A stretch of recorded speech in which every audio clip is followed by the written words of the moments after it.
Estimados estudiosos, muy buenas tardes. Damos inicio a la videoclase correspondiente a la tercera semana en la cual vamos a hacer énfasis en las actividades de alto riesgo y vamos a puntualizar y especificar en aquellas actividades que tienen que ver con trabajo en alturas y espacios confinados, tal cual como les había comunicado mediante los anuncios y mediante los correos electrónicos. Bueno.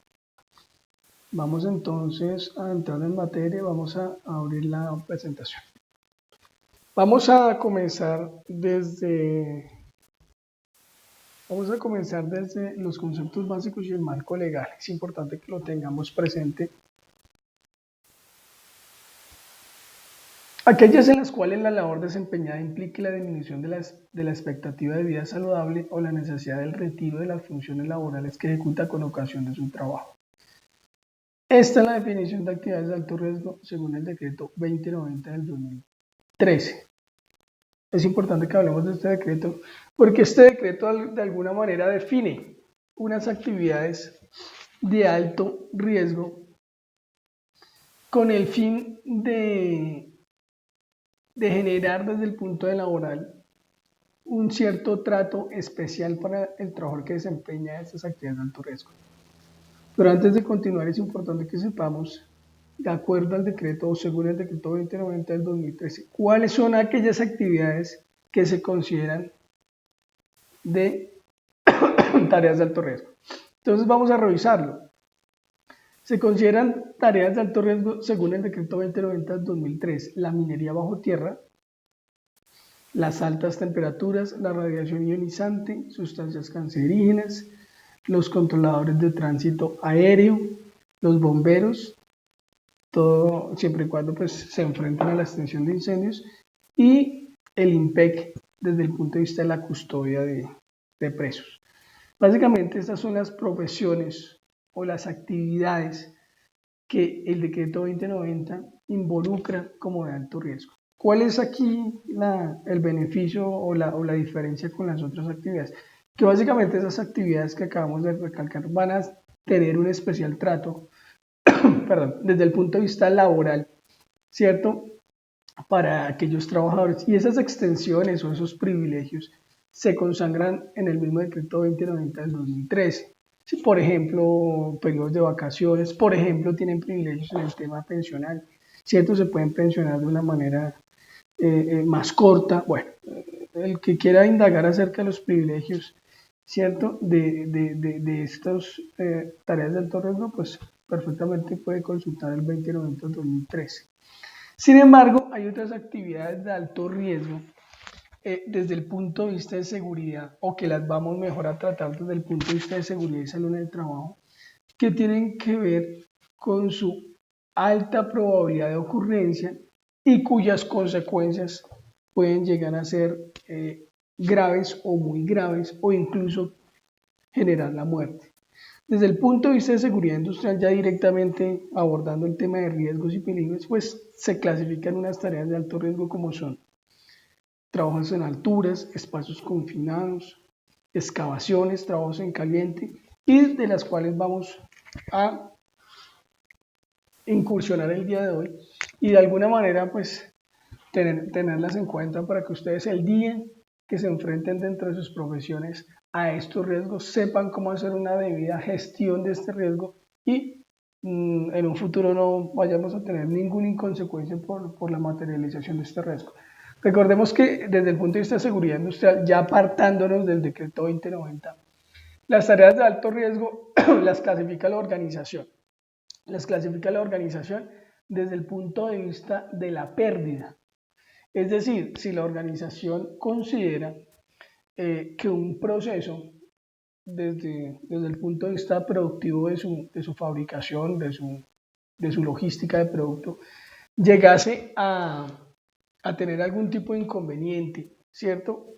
Por ejemplo, si tuviéramos un proceso productivo del cual depende una sola máquina y consideramos que en caso tal de que esa máquina del cual depende el proceso productivo llegase a dañarse, llegase a averiarse, pues perfectamente la organización podría clasificar esa máquina como crítica desde el punto de vista de pérdida. ¿Y por qué? Porque en caso de que esa máquina se dañe, ¿cierto? O pare, pues me va a parar toda la producción de la planta y pues me va a generar unas pérdidas económicas muy grandes.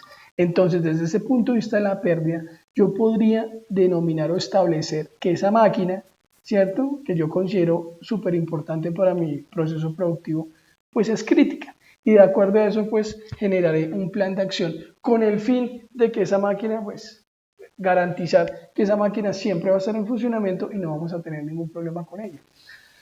Desde el punto de vista de lesiones y desde el punto de vista de accidentes y enfermedades laborales también se puede realizar tomando como pérdida pues ya no los equipos, las herramientas, la materia prima, sino el ser humano. Entonces, si nosotros tomamos esa pérdida y la enfocamos hacia el ser humano, también podemos entonces determinar unas actividades críticas, ¿cierto? Y son unas actividades críticas porque el peligro a los cuales se enfrentan esas actividades críticas o a los cuales los trabajadores que ejecutan esas actividades críticas exponen, pues son peligros y son riesgos que en caso de que se llegasen a materializar, pues nos van a generar unas consecuencias supremamente graves o muy graves e incluso nos pueden generar la muerte. Entonces es importante tener especial cuidado con esas actividades de alto riesgo para ejercer un control y un plan de acción acorde con el nivel y con el grado de peligrosidad, con el nivel y con el grado de riesgo, de tal forma que contribuya a su control y prácticamente, en este caso, a evitar la materialización del peligro. Bueno.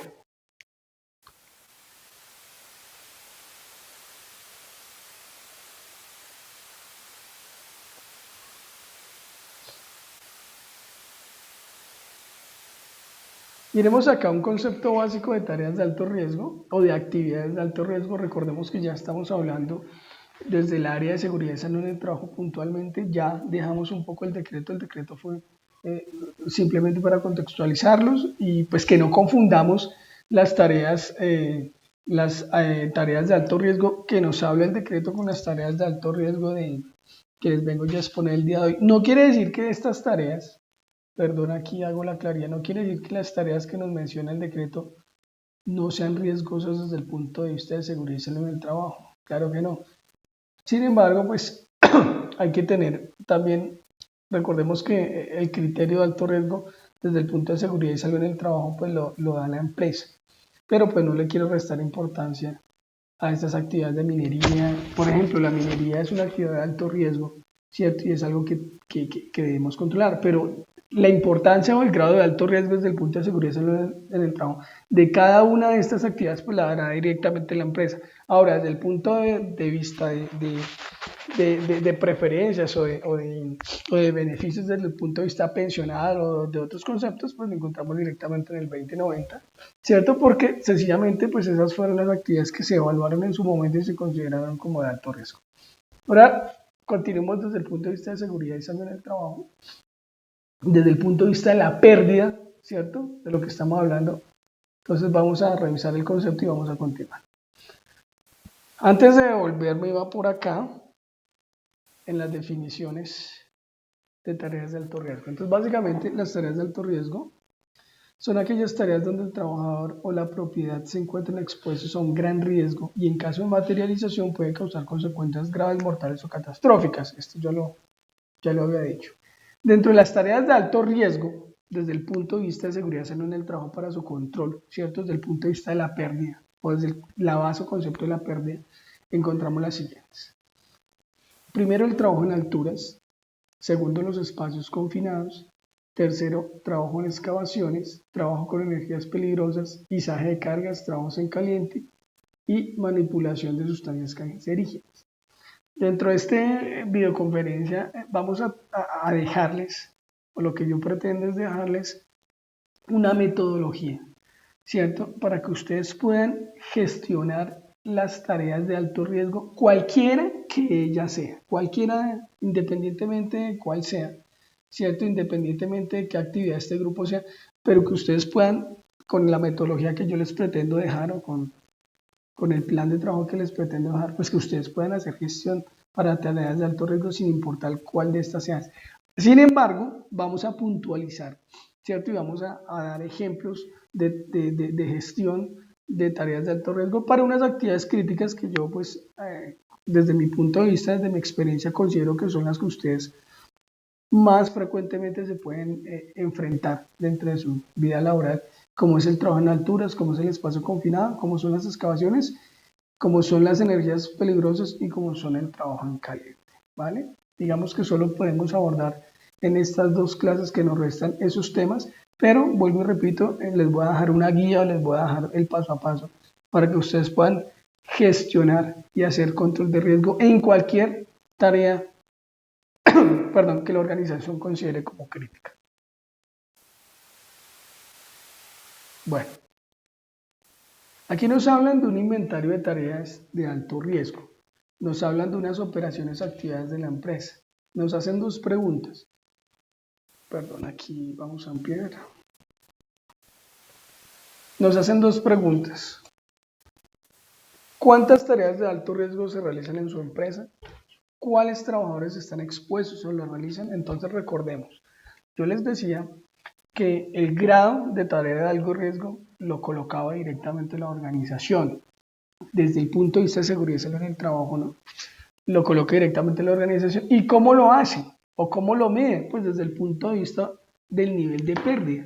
Si son actividades que nos van a, que en caso de que algo falle, nos va a generar una gran pérdida, ya sea pérdidas materiales o humanas, pues sencillamente a esa actividad o a ese proceso lo catalogaremos como tareas de alto riesgo. A eso se refiere tener un inventario de alto riesgo. ¿Cómo llegamos a un inventario de tareas de alto riesgo? Pues partimos primero de identificar, observar y analizar las operaciones o actividades de la organización. Con base en esa observación, que muy seguramente nos podremos apoyar en una metodología de identificación de peligros y valoración del riesgo, porque realizando esta actividad, pues esta actividad es la que nos va a decir o la que nos va a permitir, ¿cierto?, definir cuáles son las tareas críticas o no. Podríamos llegar posteriormente a través de este documento, que es una matriz de peligros, llegar a un inventario de tareas de alto riesgo, definir cuáles son nuestras actividades de alto riesgo y posteriormente a eso pues ya podríamos contestar las dos preguntas que se nos hacen acá. ¿Cuántas tareas de alto riesgo se realizan en tu empresa y cuáles son los trabajadores que están expuestos o la realizan? Entonces prácticamente esas dos preguntas se responden realizando o diseñando, ¿cierto?, una matriz de peligros con cualquier tipo de metodología que ustedes hayan seleccionado.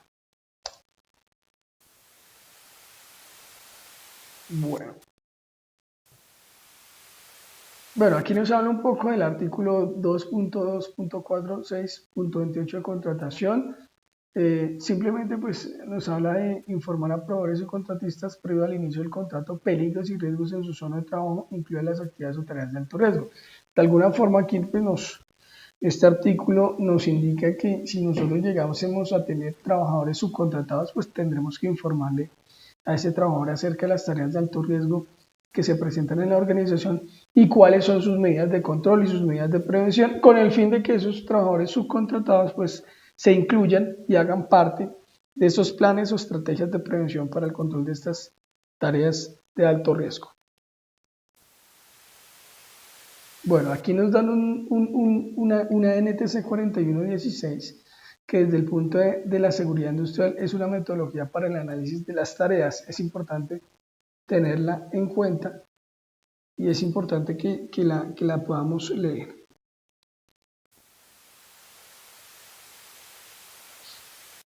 Bueno, continuemos acá. Empecemos con realmente lo que me interesa. Fundamentos básicos de la implementación de programas de gestión para las tareas de alto riesgo. Básicamente yo voy a iniciar esta charla o lo prioritario, esta charla lo comienzo ahorita.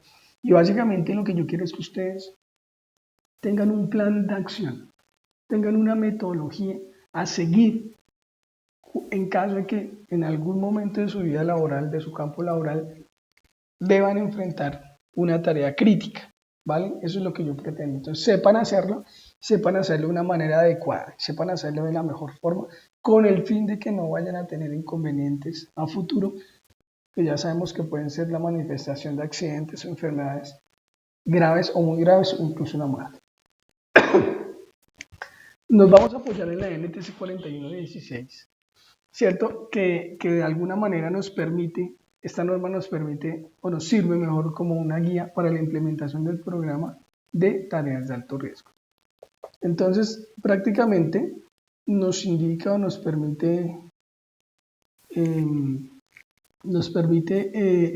informa mejor acerca de los procedimientos, ¿cierto? Debemos tener un procedimiento, ante todo. El procedimiento, recordemos que hace parte de la planeación dentro de un ciclo PHDA. Un procedimiento es un documento escrito, el cual nos describe las actividades o pasos que vamos a seguir para la ejecución de alguna actividad y que nos va a llevar a la consecución o a la realización o a la materialización de un objetivo que nos hayamos trazado. Entonces, básicamente, nos habla que debemos tener un procedimiento seguro. En este caso sería un procedimiento seguro de trabajo. Primer paso o primera directriz que les doy. Toda actividad de alto riesgo, toda tarea de alto riesgo deberá tener un procedimiento seguro de trabajo. Este procedimiento seguro de trabajo deberá marcar o deberá dar los pasos a seguir, los pasos seguros a seguir para que esa actividad sea realizada de manera segura, ¿cierto? Sin que se vaya a presentar cualquier tipo de anomalía. Entonces, aquí nos describen cuál es la forma y el contenido de un procedimiento, lo vamos a revisar. Un procedimiento es uno escrito en un formato simple y funcional. El procedimiento debe tener un objetivo de importancia de la tarea, debe tener un objetivo general y unos objetivos específicos. Nos dice que no emplear frases de alerta, tenga cuidado, etcétera, pues ellas no especifican qué se debe hacer o cómo se debe hacer. Descripción paso a paso de lo que se debe hacer, no de lo que no se debe hacer, con su respectivo responsable. Redactarse en forma clara, concisa, correcta y completa, y debe contener una explicación del por qué se debe hacer la tarea como lo indica el procedimiento. Hacer énfasis para lograr la reducción de pérdidas. Bueno, yo aquí quiero profundizar. También vuelvo y hago énfasis sobre mi experiencia y sobre todos mis años de práctica en este tema. Y quiero darle como un resumen de qué es lo que debe contener un procedimiento, pues sin apartarnos de la guía, pero quiero dejarlo un poco más claro. Son los siguientes. Básicamente, el procedimiento de trabajo seguro deberá tener un título. Por ejemplo, procedimiento de trabajo seguro para trabajo en alturas o procedimiento seguro de trabajo para espacios confinados.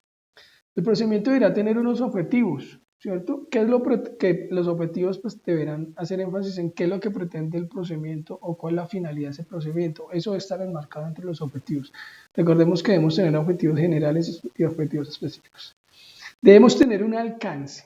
Dentro del procedimiento debemos tener un alcance, es decir, el alcance nos va a indicar ese procedimiento a quién compete o a quién abarca o hasta dónde llega. Es el limitante del procedimiento. Por ejemplo, el alcance del procedimiento puede ser solamente el área operativa o solamente el área de soldadura o solamente el área de ensamblaje, como ustedes lo definan, ¿vale? Pero el alcance es importante. También pueden haber alcances que el alcance es para toda la organización, para toda la empresa. También, pero es importante definir el alcance. Posteriormente al alcance debemos tener unos responsables.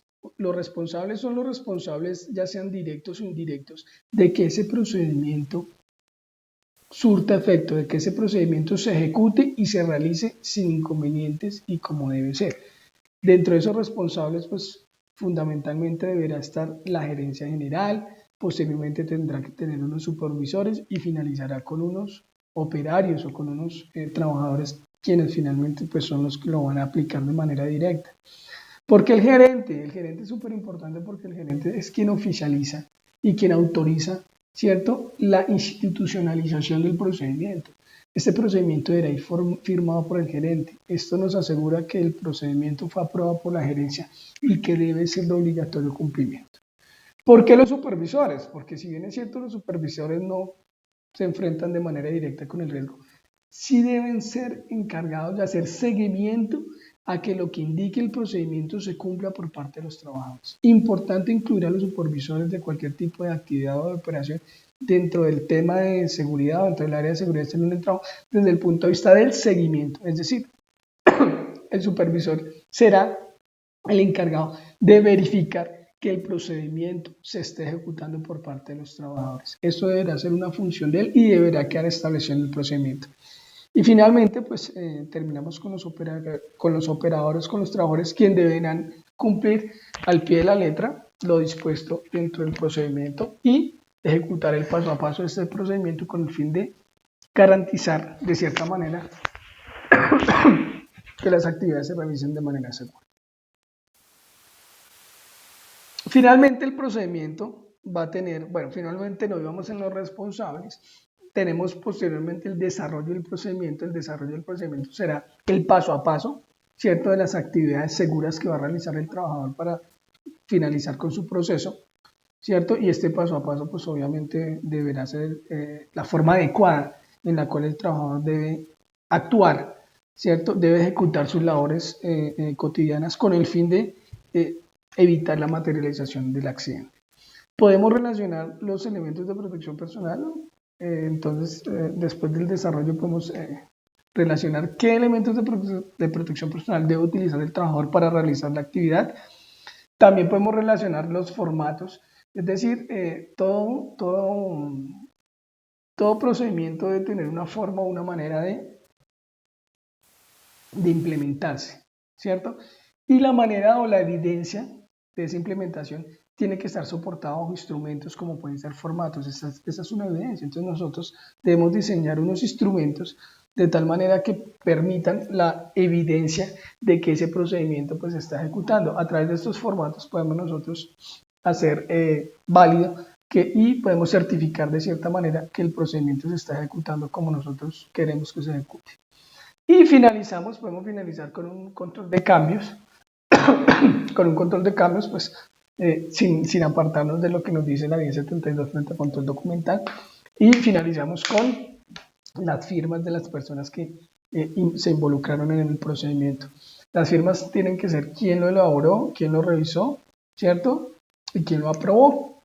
Básicamente esas son las tres firmas que por lo general se solicita un procedimiento para que se institucionalice, posteriormente se socializará y se pondrá en marcha.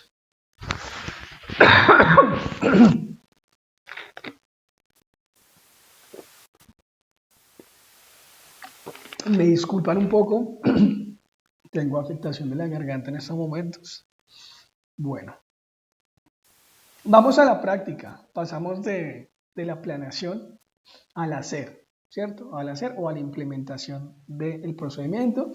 ¿Qué tenemos que tener en cuenta para la implementación ya desde el punto del hacer del procedimiento? Tenemos que tener unos formatos simples y muy funcionales, ya lo habíamos mencionado anteriormente.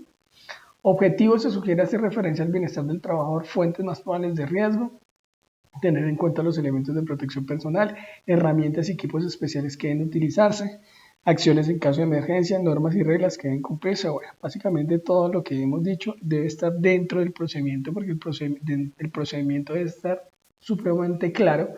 El procedimiento no debe permitir espacios sin contestar, no debe permitir preguntas ambiguas, no debe permitir dudas, debe estar perfectamente claro para su implementación. Solo las personas calificadas previa evaluación de su superior inmediato y visto bueno del coordinador de salud ocupacional deben estar autorizadas para ingresar a las áreas de circuitos abiertos como centrales eléctricas antes de comenzar la labor. El trabajador debe realizar una inspección exhaustiva del lugar con el fin de identificar riesgos. Bueno, básicamente este párrafo nos está haciendo énfasis sobre el trabajador calificado, es decir, no cualquier trabajador puede realizar una actividad de alto riesgo. Tengamos en cuenta que los trabajadores que ejecuten una tarea de alto riesgo deben ser trabajadores calificados, deben ser trabajadores que tengan formación y entrenamiento en lo que van a realizar. No puede ser cualquier persona sin ningún tipo de formación. Esto es algo súper importante. Y nos habla también que cuando tú vas a hacer una actividad de alto riesgo, pues debe ser autorizado previamente por tu supervisor. Y esto lo podemos evidenciar, lo podemos llevar a cabo, ¿cierto? O formalizar mediante un checklist, ¿cierto? O un permiso de trabajo. Más adelante vamos a hablar sobre los permisos de trabajo. Bueno, vamos a mirar los documentos, otros documentos mejor que debemos tener para implementar una tarea de alto riesgo. Entonces, debemos tener unas políticas de tareas de alto riesgo, ¿cierto? A nivel general, a nivel más que general, gerencial. Entonces, estas políticas pues hacen referencia a que el gerente se compromete a dar o a prestar los recursos necesarios y disponibilidad a sus trabajadores para que puedan diseñar e implementar sus programas de prevención de tareas de alto riesgo. Posteriormente tenemos unos procedimientos de trabajo seguro de los cuales ya hablamos. Nos habla de hojas de vida, exámenes de aptitud del trabajador. Aquí es donde hablamos de la formación. Importante que ese trabajador esté formado, tenga entrenamiento en la tarea de alto riesgo que va a ejecutar, ¿cierto? Y en el mejor de los casos, o lo ideal es que esté certificado, ¿cierto? Para ejecutar esa tarea de alto riesgo por algún ente certificador autorizado. Recordemos que los entes certificadores en este caso pues son, en este caso sería el SENA y entidades privadas con el aval de la ONAC, ¿cierto? Que pues permiten tener certificaciones. Posteriormente, ese personal debería tener exámenes ocupacionales. Estos exámenes ocupacionales pues garantizan de cierta manera que ese trabajador desde el punto de vista de su estado de salud pues está en condiciones para desarrollar la tarea. Posteriormente tenemos unas inspecciones preoperacionales. Estas inspecciones son inspecciones visuales que el trabajador debe realizar al área de trabajo o a las herramientas o al entorno donde va a desempeñar su labor con el fin de identificar posibles condiciones inseguras o con el fin de identificar posibles fallos que le puedan originar un trabajo. Para realizar una inspección preoperacional pues deberá tener un formato de inspecciones en el cual se puede apoyar el trabajador o el supervisor o quien se designe para la realización de esta inspección. Recordemos que para la persona que va a realizar la inspección debe tener formación, ¿cierto? O debe estar capacitada para diligenciar el formato de inspecciones. Si estamos hablando de riesgos, pues la persona deberá estar capacitada en riesgos, familiarizada con los riesgos para realizar esta inspección. Esta inspección tampoco la puede realizar cualquier persona si no tiene la formación en hacer una inspección, ¿cierto? De tipo preoperacional.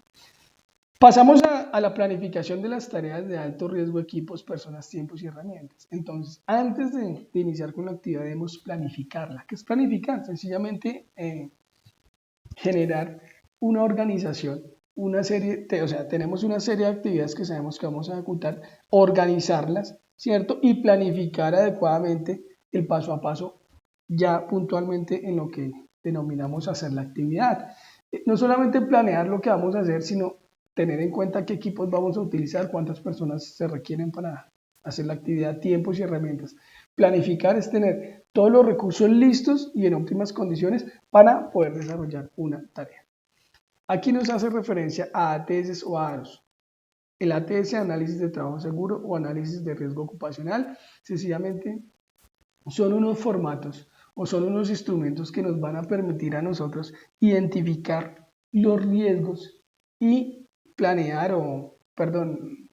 no, sino proponer sus medidas de intervención, ¿cierto? Pero ya puntualmente en la actividad directa que va a organizar, ya es algo mucho más específico, mucho más puntual, que va más directamente enfocado hacia la tarea, ¿cierto? No es como la matriz de riesgos, que la matriz de riesgos es un poco más abierta, un poco más general de la organización. No, este ATS nos permite identificar peligros, ¿cierto? Y proponer medidas o gestionar mejor medidas de intervención o control, pero ya puntualmente a cada tarea que va a realizar el trabajador dentro de esa tarea crítica o dentro de esa actividad crítica.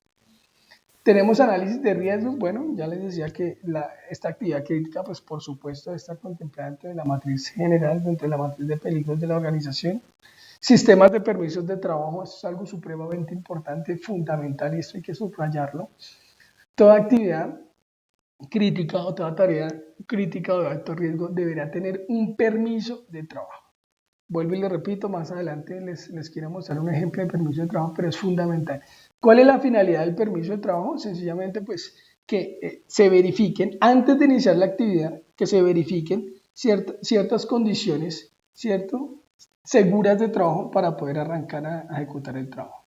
Esa es la finalidad. Entonces, es un documento, es un formato que me va a permitir verificar, hacer un chequeo de que se cumplen las condiciones seguras para iniciar la tarea. Posteriormente eso deberá ser aprobado ¿cierto? Por un supervisor o por una persona encargada, quien finalizará el documento con una firma y quedará autorizado el trabajador para ejecutar la tarea. Bueno, tenemos hojas de vida de equipos, de herramientas. Es importante tenerlas porque es que las hojas de vida de los equipos y de las herramientas nos permiten conocer la trazabilidad desde el punto de vista de mantenimientos que se le han hecho a esos equipos y esas herramientas.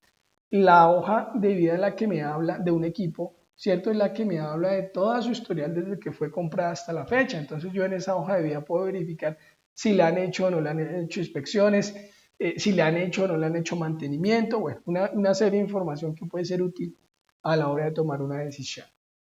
Fichas técnicas, manuales del usuario, importante cuando se van a manipular máquinas, cualquier tipo de máquina pues que tengamos en cuenta. La lectura de las fichas técnicas, lo que nos indican las fichas técnicas y manuales desde el punto de vista de seguridad, ¿cierto? Y de acciones preventivas, importante tenerlo en cuenta siempre cuando uno va a desarrollar un proceso. Bueno, eso también nos puede ayudar para los procedimientos seguros del trabajo.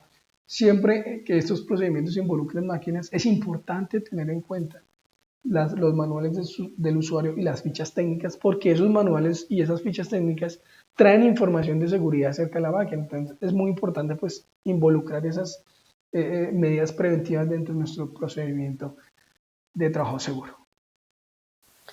Evaluaciones de proveedores, importantes si la actividad crítica la va a realizar un proveedor o un subcontratista, pues es importante que ese subcontratista nos cumpla con todos los requisitos para el cumplimiento de la tarea de alto riesgo como si fuera un trabajador de planta. Cuando hablamos de proveedores, es decir, cuando necesitamos elementos de protección personal, pues debemos garantizar que esos elementos de protección personal pues se están adquiriendo a través de un proveedor confiable, de un proveedor que también cumple con criterios de calidad y que un proveedor que también está comprometido con la seguridad y salud del trabajo. Certificación de competencias en tareas de alto riesgo, ya lo habíamos hablado, ya lo había tocado en las hojas de vida y exámenes de aptitud, creo que lo toqué por allá, ¿cierto? Donde indicaba que los trabajadores deben estar certificados, deben estar capacitados y lo ideal es que estén certificados por entidades competentes en la tarea de alto riesgo que van a desempeñar. Y por último, nos mencionan un plan de formación. Este plan de formación sencillamente puede ser un cronograma de capacitaciones o de formación desde el punto de vista de prevención de riesgos sobre la tarea puntual que el trabajador va a ejecutar. Si el trabajador va a ejecutar tareas de alto riesgo, es importante que nosotros generemos un plan de formación continuo durante el año, donde constantemente estemos sensibilizando al trabajador sobre los riesgos de esta tarea de alto riesgo, sobre los procedimientos seguros, sobre conductas individuales de cada uno de ellos, con el fin de garantizar de que la gestión de la tarea de alto riesgo sea un éxito. ¿Vale? Comportamiento de trabajo seguro. Bueno, el plan de formación se diseña de acuerdo a las necesidades de la organización. También hay que tener en cuenta el grado de culturización y el grado de percepción que tiene el trabajador frente a la seguridad y salud en el trabajo. Pues de acuerdo a ello, pues podemos generar nuestro plan de formación. Bueno, aquí nos dan otras directrices para la implementación del programa de gestión de tareas de alto riesgo.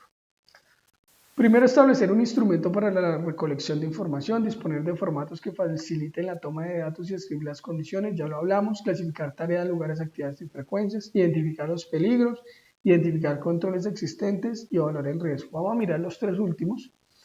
Identificar peligros, hace la identificación por cada área, lugar o actividad. Posteriormente, identificamos los controles existentes por cada peligro identificado, describir los controles existentes, es decir, revisamos si hay o no hay controles para ese peligro que hemos identificado y finalizamos con evaluar el riesgo. Acorde a la metodología de evaluación utilizada, hay que establecer el nivel de riesgo. Básicamente, si ustedes se dan cuenta, desde el punto 1 hasta el punto 5 podríamos estar hablando de una matriz de peligros, o eso lo contendría una matriz de peligros, y yo les dije al inicio que para iniciar con la gestión de los programas de tareas de alto riesgo, pues tendríamos que partir prácticamente de la elaboración de la matriz de peligros, ¿verdad?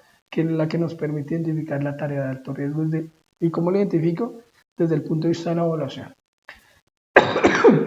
Continuamos. Criterios: determinar la aceptabilidad del riesgo, establecer riesgo aceptable, eso lo tiene la matriz de peligros, plan de acción para el control, establecer actividades para el control de riesgo, verificar el plan de acción y actuación, actualización. Si se dan cuenta, prácticamente eso es una matriz de peligros de principio a fin. Lo único que se nos escapa, si lo queremos ver de alguna manera del contexto general de la matriz de peligros, es el 9 y el 10, porque el 9 y el 10 nos habla de verificar el plan de acción siguiendo con el PHB. Entonces, sencillamente, tú dentro de la matriz de peligros vas a proponer unos planes de acción para el control de riesgo, posteriormente debes verificar que eso se cumpla, ¿cierto? Y en caso que no se esté cumpliendo, debemos actuar o actualizar, ¿cierto?, ese plan de acción para que se cumpla. La finalidad es que ese plan de acción se cumpla.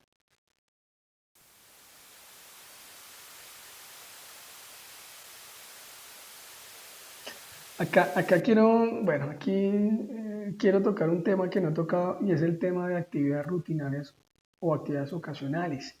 Quiero tocarlo porque muchas veces uno no le presta la importancia que se merece y realmente es muy importante. Cuando nosotros estamos elaborando nuestra matriz de peligros, si la estamos haciendo de acuerdo a la metodología GTC 45, ella nos solicita que clasifiquemos si la actividad o la tarea que se va a ejecutar es ocasional o rutinaria. Entonces yo quiero aprovechar el momento para que ustedes sepan exactamente cómo hacerlo de una manera adecuada. Entonces, básicamente, ¿qué es rutinario? Rutinario es una actividad que tú realizas constantemente, periódicamente y frecuentemente. Eso es rutinario. ¿Qué es ocasional? Pues ocasional es algo que tú no sueles realizar. Yo calificaría o yo califico ocasional como una actividad inesperada, como algo que como una actividad que yo tengo que ejecutar porque algo falló o algo se truncó, pero una actividad no rutinaria es algo que no está planeada. Entonces, básicamente, si yo tengo que hacer un mantenimiento a los techos de mi organización, a las tejas de mi organización, ese mantenimiento consiste en subirme en unos andamios con el fin de hacer limpieza de tejas. Y esa actividad la hago una vez al año. Pues es una actividad, pensaría yo que es una actividad rutinaria, ¿sí? Lo que pasa es que tú la haces una vez al año, pero fíjate que la frecuencia es anual. Sí, yo lo podría clasificar como rutinaria, la frecuencia es anual y pues perfectamente tenerle los controles. ¿Qué considero yo no rutinario? Cuando se presentan situaciones no planeadas. Hay imprevistos en los cuales la organización tiene que actuar de manera inmediata. Por ejemplo, tenemos una actividad que consiste en hacer una actividad de excavación con una retroexcavadora. Estamos en actividad de construcción. Esa es la actividad rutinaria.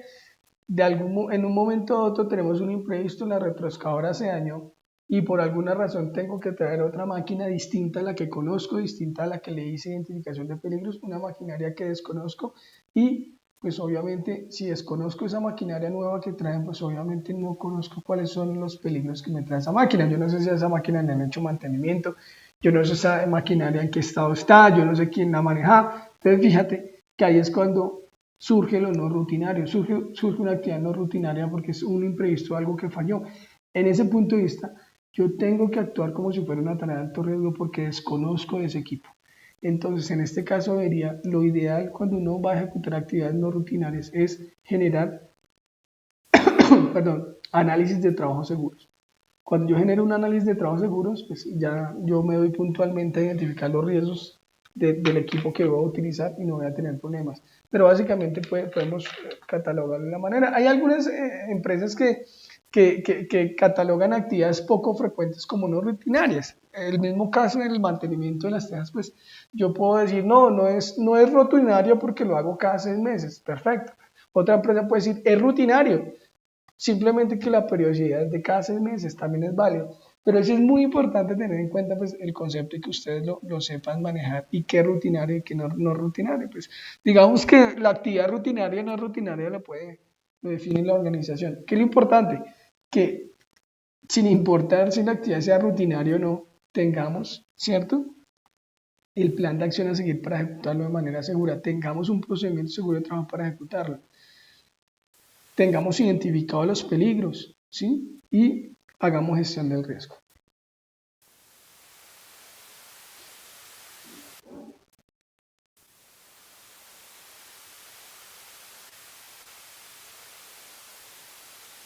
Bueno, aquí ya creo que todo lo que ha salido en esa filmina ya lo hemos hablado. Es la gestión del programa. ¿De acuerdo a la NTC 4116? Nos habla de condiciones de la tarea, determinar la complejidad de la tarea, ¿cierto? Procedimiento, paso a paso seguro, tiempo de ejecución, personal expuesto, todo esto lo tenemos que tener en cuenta. Condiciones del sitio de trabajo, personal autorizado, historial de pérdidas, potencial de pérdidas. Bueno, esto es importante que lo tengamos claro.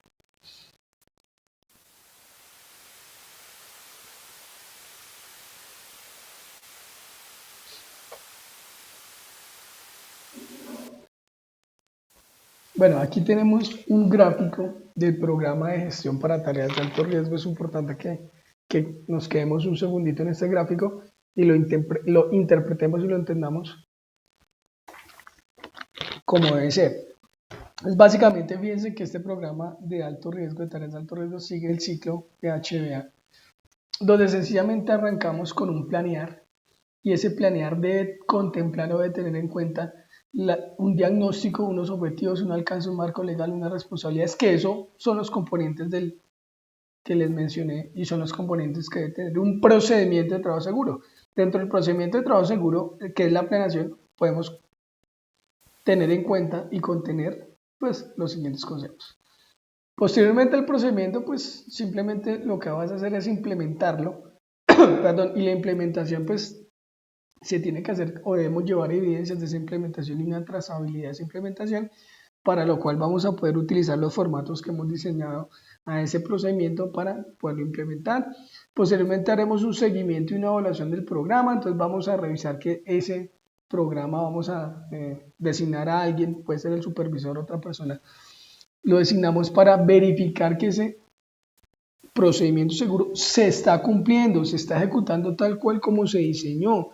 Eso es lo importante, y medir si eso está funcionando o no está funcionando. Para tal efecto deberíamos crear un indicador por ese procedimiento donde me diga, ese indicador me permita saber si estoy o no estoy cumpliendo con los objetivos y metas trazadas para el cumplimiento de ese procedimiento. Y posteriormente pasaremos al actuar o lo que llamamos mejora continua. Cuando hacemos uso de esta etapa, cuando identificamos a través del seguimiento que los objetivos no se están cumpliendo, que algo está fallando, pues inmediatamente debemos actuar a través de planes de acción, ¿cierto?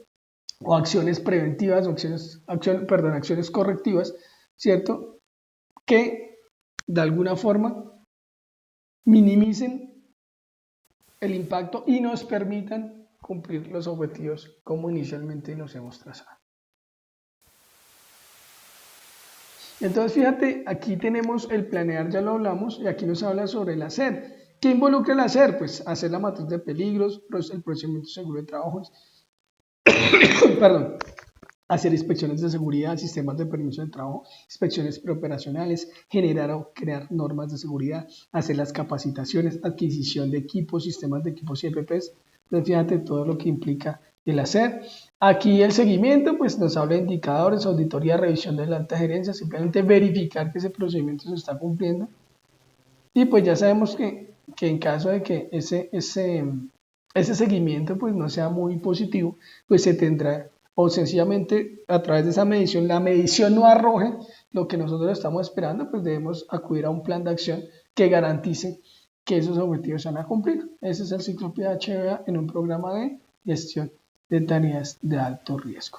Bueno, vamos a enfatizar un poco el trabajo en alturas, pues ya hasta este momento ya les deja a ustedes un instrumento, por lo menos les dejé bases para que puedan implementar ustedes un programa y hacer gestión en tareas de alto riesgo. Ahora vamos a enfatizar un poquitico en trabajo en alturas, que es considerado una tarea de alto riesgo desde el punto de vista de seguridad y salud en el trabajo, ¿cierto? Y pues tiene especial cuidado, debemos tener especial tratamiento con este riesgo, porque es uno de los riesgos que más accidentalidad nos genera. Y lo más importante o lo más cruel no es eso, digamos que lo neurálgico es que cuando este riesgo se materializa, pues las consecuencias realmente pueden ser graves o muy graves, e incluso pues llegar a la muerte. Pues esto es algo que no puede suceder, este riesgo no se puede materializar. ¿Listo? Entonces, partamos desde la normativa legal.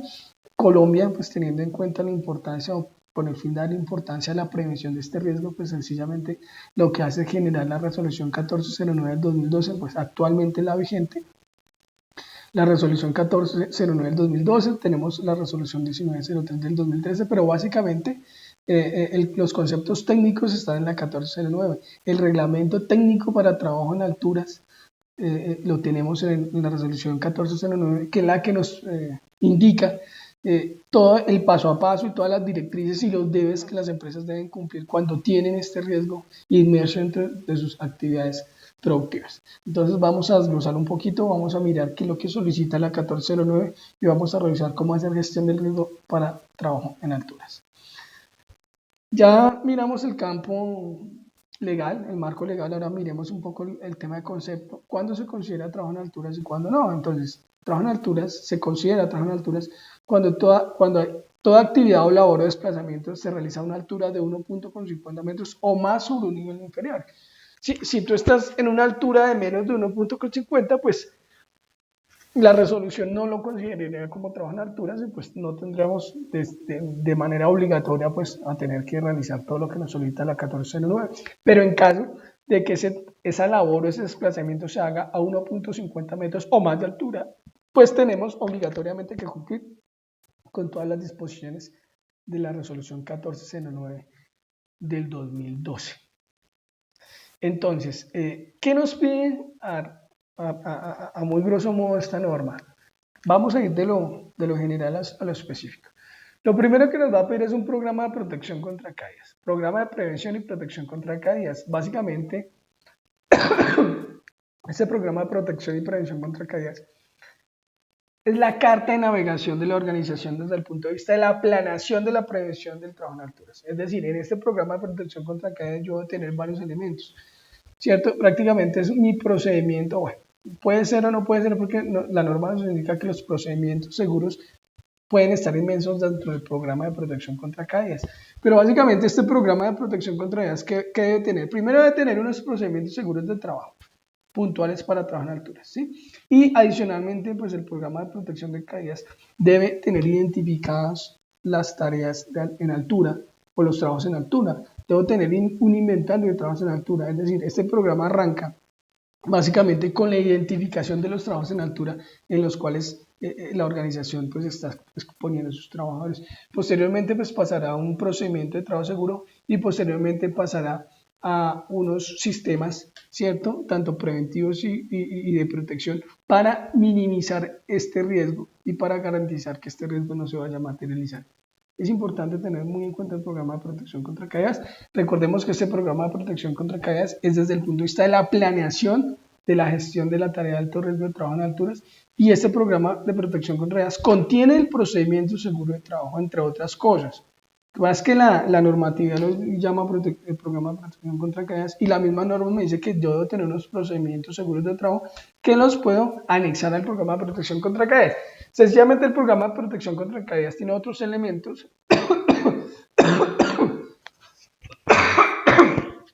sí, que es importante pues tenerlos en cuenta. Ya les dije, primero que tenemos, lo primero que hay que saber es que hay que tener un inventario de actividades en alturas. Debemos tener ese inventario, pues yo lo relacionaré con los riesgos, lo relacionaré con los elementos de protección, con las actividades preventivas y de protección que la empresa va a implementar para evitar que el trabajador se haga daño en esa actividad. Y pues tendrá unas conclusiones, bueno, una serie de elementos que posteriormente ustedes entraremos a revisar. Nos pide posteriormente unos exámenes ocupacionales.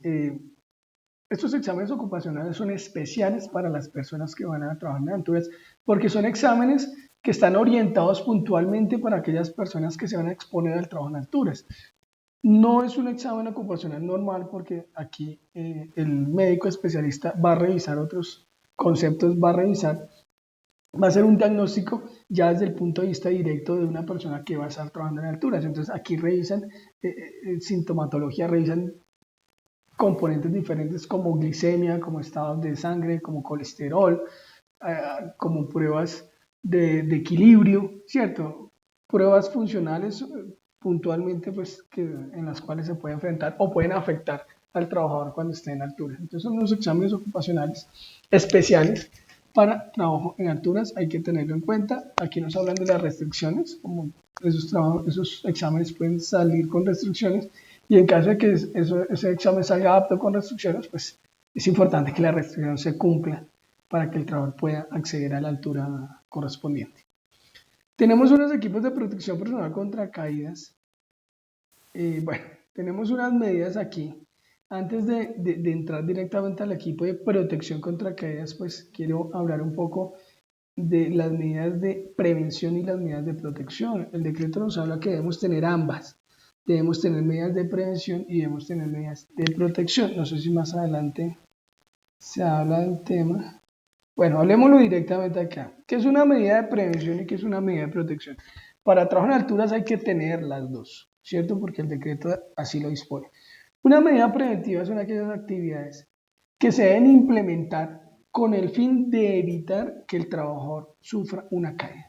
Las actividades de prevención, ¿cierto?, se implementan con el fin de evitar que el trabajador sufra una caída.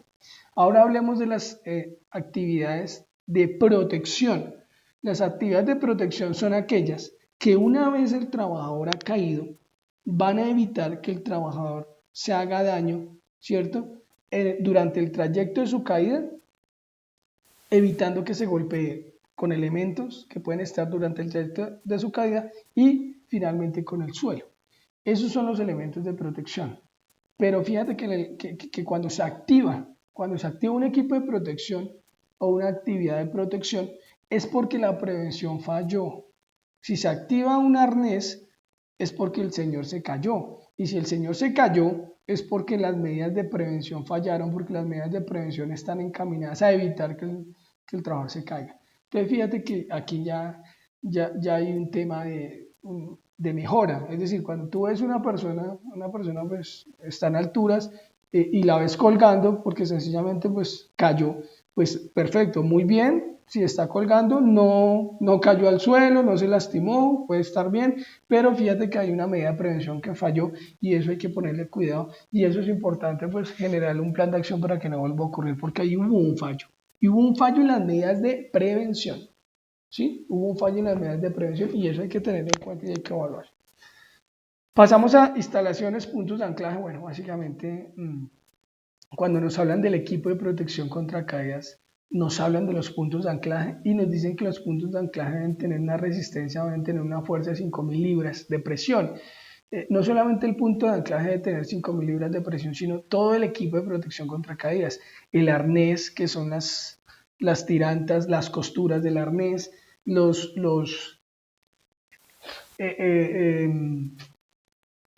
se me fue. Los ganchos del arnés, bueno, no son ganchos. Bueno, lo que tiene lo que tienen los arneses para que se sujeten las eslingas, se me fue ahorita la palabra. Las eslingas deben resistir 5.000 libras de fuerza. Las argollas, las argollas del arnés, deben resistir 5.000.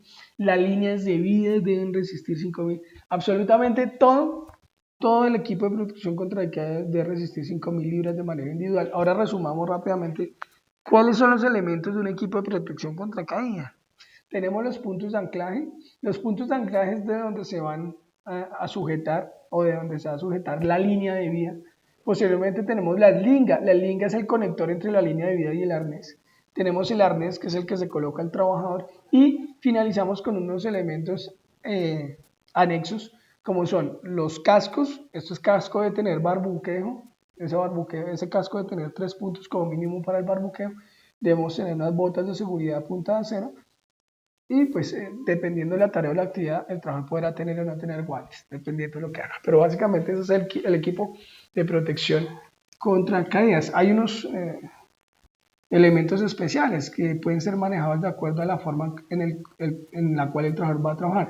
Si el trabajador tiene que hacer un ascenso netamente vertical, pues donde tengamos una línea de vida totalmente vertical, pues tendremos que tener unos arrestadores de energía o sencillamente es un dispositivo que el trabajador tiene amarrado al tronco de su arnés con el fin de que cuando subas pues el dispositivo se abre y permita el ascenso, pero en caso de que el trabajador por algún motivo se suelte, pues el arrestador de energía va a quedar quieto, o sea, no se va a accionar hacia abajo, sino simplemente lo que permite es el ascenso.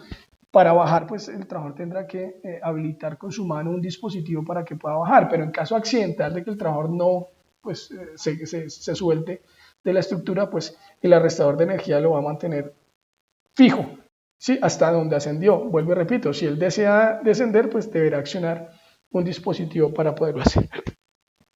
Eso pues entre otros casos. También nos habla de capacitación y entrenamiento programado, pues debemos tener un plan de formación para trabajo en alturas. Volvemos y repetimos, recordemos que este plan de formación está entre las actividades para tareas de alto riesgo. Sencillamente es un plan de formación, capacitación, donde se va a sensibilizar constantemente al trabajador sobre los riesgos para el trabajo en altura, sobre los procedimientos, sobre el uso de los EPPs, sobre las inspecciones a los equipos de producción, bueno, sobre todos los temas, sobre la señalización, sobre todos los temas que incurran en el tema de la gestión del riesgo de tareas en alturas o trabajo en altura.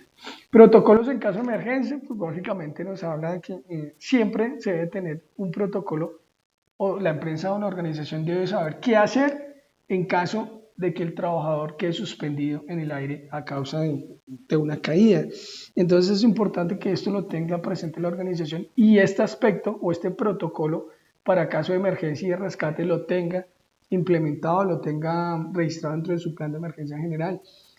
La norma habla que, pues, que la empresa debe tener una brigada de rescate en alturas, entonces es importante pues tener en cuenta esto.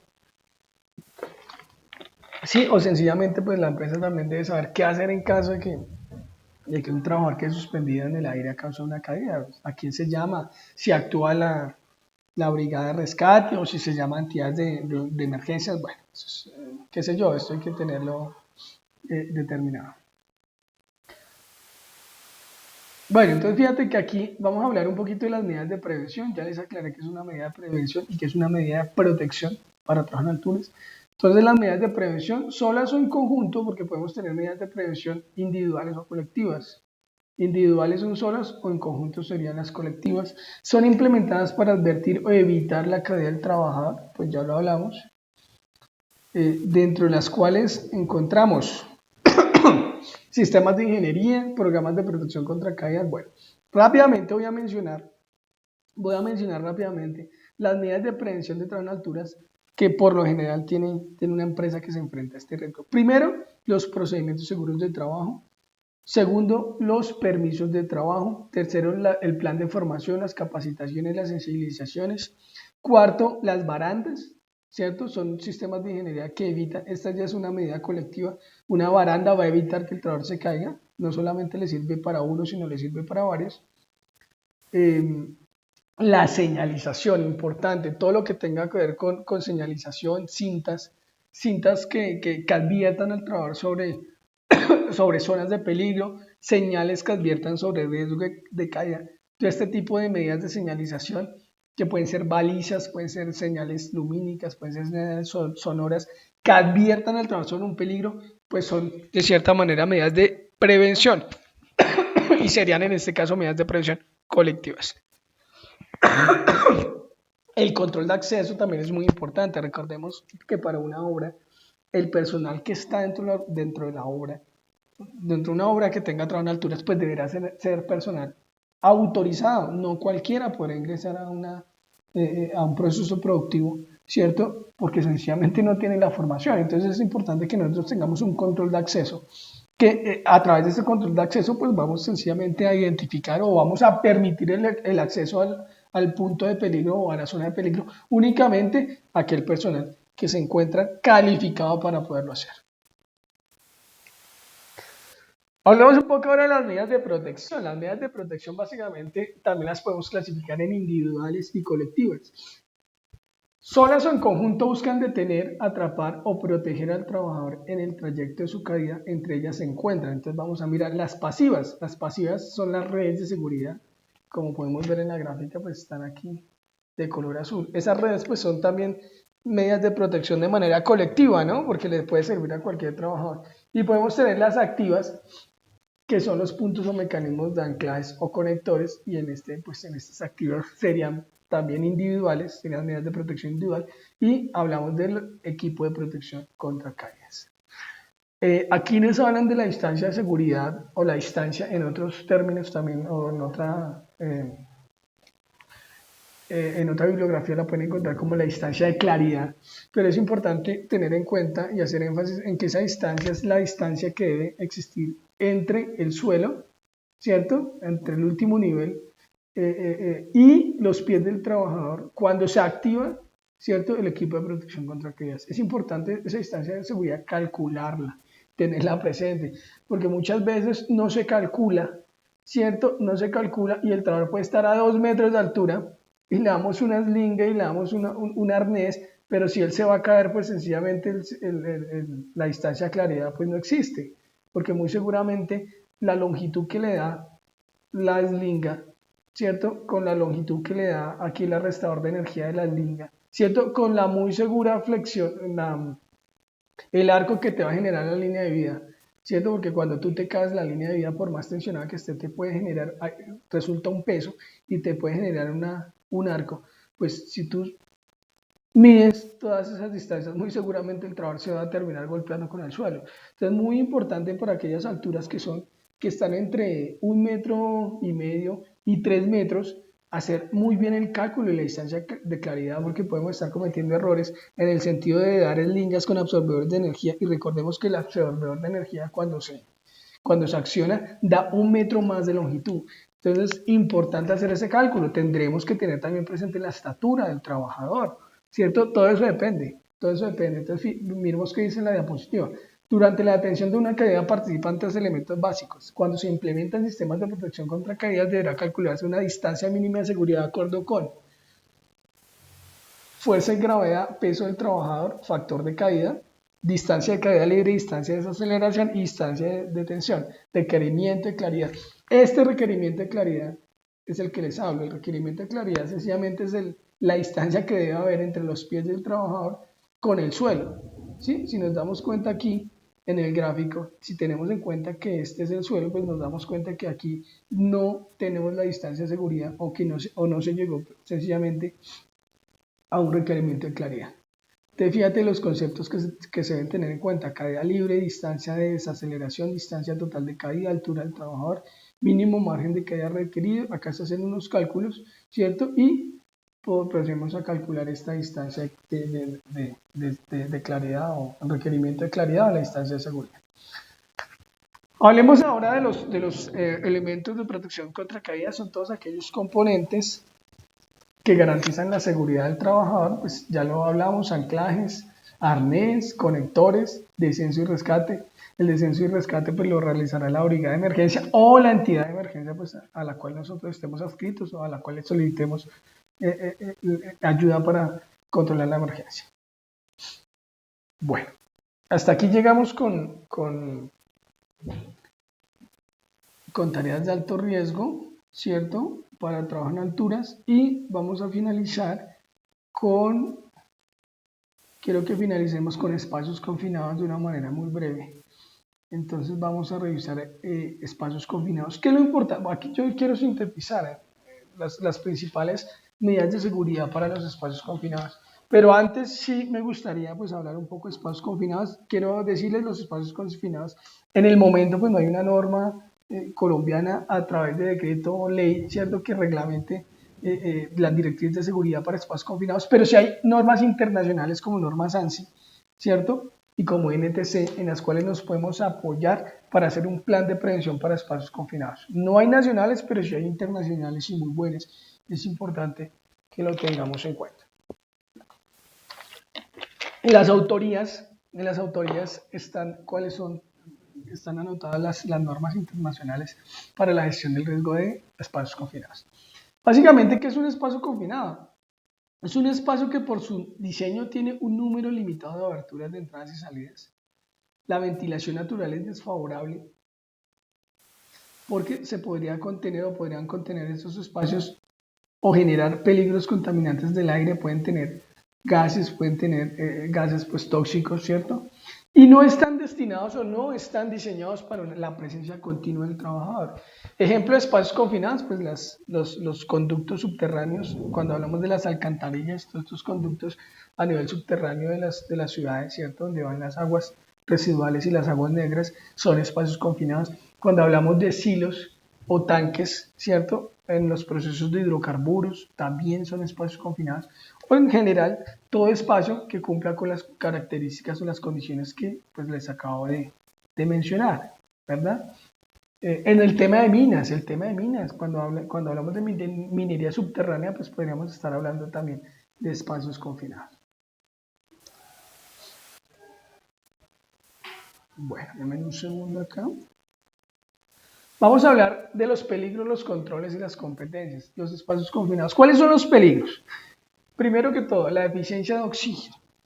Como es un espacio, como son espacios cerrados por lo general, pues estos espacios cerrados pues se dificulta que tengan los niveles de oxígeno adecuados. Entonces, por lo general, los espacios confinados tienen deficiencia de oxígeno. Recordemos que el porcentaje de oxígeno que debe encontrarse dentro del aire, el porcentaje adecuado de oxígeno para no tener inconvenientes que debe encontrarse dentro del aire es del 19%. Inferior al 19%, pues no es recomendable. Tenemos también que identificar si existe o no la presencia de contaminantes en la atmósfera respirable, ¿cierto? Podemos encontrar dentro de estos espacios confinados otros tipos de gases, ¿cierto? Que pueden ser tóxicos, ¿sí? Ya sean desde el punto de vista de su peligrosidad por su toxicidad o que perfectamente pues, me pueden desplazar al oxígeno, ¿cierto? Y me pueden causar un ahogamiento. Los controles, entonces, bueno, vamos a empezar por partes. Estos son los principales peligros. Bueno, también podemos encontrar algún tipo de material dentro del espacio confinado que me pueda ocasionar algún tipo de daño, independientemente que sea deficiencia de oxígeno o que encuentre otro tipo de gases tóxicos, ¿vale? Entonces, ¿cómo iniciamos el tema? Nunca, la primera recomendación que les doy es que para iniciar labores en un espacio confinado nunca se hace de manera individual, solo, al igual que el trabajo en alturas. Nunca se puede hacer un trabajo en alturas solo. Mínimo deben haber dos personas. En el caso de trabajo en alturas, uno tiene que ser el que está en la altura y otro tiene que estar en el suelo. Y el que está en el suelo, pues es la persona que se va a encargar, ¿cierto?, de activar los mecanismos de emergencia en caso de que el trabajador en la altura tenga algún tipo de problema o que quede suspendido. Lo mismo pasa en espacios confinados. Siempre debe haber uno afuera, o sea, ingresan las personas que van a ingresar al espacio confinado, pero siempre va a haber un vigía en la parte exterior del recinto, ¿cierto? Con el fin de que esa persona active los planes de emergencia en caso de que esas personas que están dentro del espacio confinado tengan algún percance. Listo, esa es la primera medida. Segundo, antes de ingresar, pues recordemos que debemos activar nuestro programa de gestión de tareas de alto riesgo. El trabajador debe tener una formación, perdón, en alturas. Recuerden que el trabajador debe estar certificado para trabajo en alturas. Esos son cursos de avanzado, deben tener cursos de avanzado que duran 40 horas, que los da el SENA o entidades privadas certificadas por el ONAC. Para este caso, pues de tareas de alto riesgo, pues es ideal que el trabajador, para este caso de espacios confinados, también es importante que el trabajador tenga conocimiento y esté formado en espacios confinados, ¿cierto? Y también que tenga esté capacitado en el tema, ¿no? Tenga formación, tenga competencias para el tema. Debemos tener un permiso de trabajo previamente establecido. Ese permiso de trabajo pues debe tener todo positivo, todo aceptable para poder arrancar. Y lo primero que debemos hacer es hacer la medición. La acción preventiva más importante en este caso para espacios confinados es la medición. Debemos tener un multidetector. Multidetector es una herramienta, un instrumento, un equipo que me permite detectar niveles de oxígeno y me permite detectar cierta presencia de gases tóxicos en el ambiente en el espacio confinado. Es decir, debo generar un procedimiento para hacer esa medición que lo haré a través de los detectores. Cuando el detector identifica algo anómalo, pues inmediatamente me dará una señal lumínica y sonora, de tal manera que advierta al trabajador sobre el peligro y el trabajador pues en ese instante tendrá que salir del recinto. Primera medida, medición del ambiente de trabajo a través de multidetector. Es lo primero que podemos hacer. Por ningún motivo un trabajador puede ingresar a un espacio confinado sin hacer la medición, sin hacer comprobación de niveles de oxígeno y sin saber si hay presencia de contaminantes tóxicos en el ambiente. Básicamente esa es la principal norma. Siempre el trabajador que ingrese debe estar acompañado con su multidetector. Podemos encontrar gases en la primera sección de si el trabajador va a ingresar en circuitos de alcantarillas, pues podemos encontrar que en la primera sección no haya nada, pero en la segunda sección sí. Entonces el trabajador siempre deberá estar en compañía de su multidetector para la identificación de gases tóxicos o deficiencia de oxígeno. Importante el tema de la ventilación. Importante el tema de la ventilación. Habíamos dicho que una de las características de un espacio confinado es que hay poca ventilación. Entonces, desde ese punto de vista, debemos garantizar que haya flujo del aire. ¿Qué es flujo del aire en el espacio confinado o en el recinto confinado? Pues que haya una entrada y una salida de aire limpio, de aire nuevo. Eso hay que garantizarlo. ¿Cómo lo garantizamos? Pues con sistemas de ventilación mecánicos o localizados. Debemos tener extractores, ventiladores, de tal manera que generen un flujo de aire, ¿cierto? Que generen un flujo de aire dentro del recinto cerrado, dentro del espacio confinado, con el fin de que pues ese aire, ese oxígeno se renueve constantemente y no vayamos a tener deficiencia de oxígeno por parte del recinto y pues que nos pueda ocasionar problemas para el trabajador. Ya hablamos, estos sistemas de ventilación los podemos generar a través de sistemas de ingreso y extracción o trabajar mediante sistemas de ingreso y extracción. Aptitud médica, bueno, competencia, pues el trabajador deberá tener todas sus características antropométricas, deberá tener sus exámenes ocupacionales al día, sus capacidades cardiovasculares, entrenamiento, experiencia, pues esto ya lo habíamos hablado. Recordemos que el trabajador se puede enfrentar a otros riesgos, ¿cierto? Por ejemplo, si va a hacer trabajo en soldadura o va a hacer mantenimiento en tanques. Entonces, fíjate que hay que considerar aquí trabajo en caliente dentro de espacio confinado. Entonces, hay que trabajar ya los riesgos de manera diferente si va a hacer soldadura en espacios confinados, o también podemos tener problemas de altura si el trabajador pues ingresa a un espacio confinado y va a trabajar a 1.5 metros de altura, pues también hay que considerar el tema de alturas. Entonces hay otros riesgos que pueden también combinarse dentro del espacio confinado, combinarse con los riesgos del espacio confinado y también hay que tratarlos. Entonces es importante tenerlos en cuenta.